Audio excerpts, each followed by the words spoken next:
রংপুর রাইডার্সকে একেবারে খেয়ে দিল দুবার রাজশাহী ভাই। দেখুন ভাই 170 রানের টার্গেট দিয়েছিল, সেখানে দেখুন 146 রানে অল আউট হয়ে যায় রংপুর ভাই।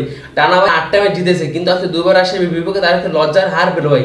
তারা দেখুন ভাই এভাবে হার পেল দুবার রাজশাহীর বিপক্ষে, আমরা সেটা কখনোই ভাবতে পারি নাই। দেখুন ভাই রায়ান বোল্ট তিনি ভাই 4 উইকেট পাইছে, তিনি আজকে দারুণ বল করছে। তারপর দেখুন তাসকিন আহমেদ তিনি আজকে কি ভাই বোলিং করছে, তাসকিন আহমেদ 2 উইকেট পেয়েছে। তারপর দেখুন ভাই ইয়েজার আলী রাব্বি ভাই তিনি আজকে ভাই 32 বলে 60 রানের দারুণ একটা ইনিংস খেলেছে। তারপর দেখুন ভাই এনামুল্লাহ তার ব্যাট আজকে রান উঠছে। আর ভাই ইয়েজার আলী রাব্বির কথা কিছু বলে না, তিনি যেভাবে ভাই সন্ধ্যে ফিরতে আসে ভাই, তাকে ভাই আমি আগামী দিনে জাতীয় দলে দেখতে পারছি ভাই। ঢাকা ভাই পরবার 4টা ম্যাচ জিতে তার আজকে পঞ্চম স্থানে আছে। যে ভাই ঢাকা ভাই পরবার 6টা ম্যাচ জিতে একেবারে সবার নিচে ছিল, তারা ভাই কোথা থেকে ভাই কোথায় আসলো ভাই। ভাই এটা হচ্ছে আমাদের বিপিএল খেলা ভাই। বিপিএল খেলাটা এখন একেবারে আইপিএল এর মতো হচ্ছে ভাই।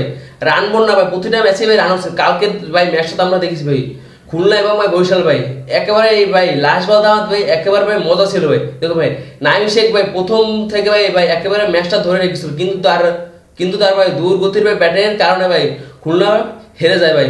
বরিশাল ভাই দারুণ একটা জয় পেল ভাই খুলনার বিপক্ষে। রংপুর রাইডার্স ভাই তারা ভাই টানা 8টা ম্যাচ জিতেছে, কিন্তু আজকে দুবার রাজশাহীর বিপক্ষে তারা লজ্জার হার পেল ভাই। 171 রানের টার্গেট দিয়েছিল, সেখান থেকে 146 রানে তারা অল আউট হয়ে যায়। দেখুন ভাই নুরুল হাসান সোহান তিনি 26 বলে 41 করেন। তারপর দেখুন সাইব হাসান তিনি 29 বলে 43 রান করবে, এটা ভাই কোনো রান হতে পারে না। যাই হোক ভাই বিপিএলটা ভাই একেবারে জমে উঠেছে। রংপুর রাইডার্স ভাই তারা যদি আর ম্যাচগুলো যদি হেরে যায় তাদের আর কোনো চিন্তা নেই। আর দেখুন ভাই বরিশাল ভাই তারাও ভাই এক পা পেলে হবে রেখেছে। বরিশাল ভাই 2024 সালে তারা চ্যাম্পিয়ন হয়েছে ভাই, এবারও তারা চ্যাম্পিয়ন হবে।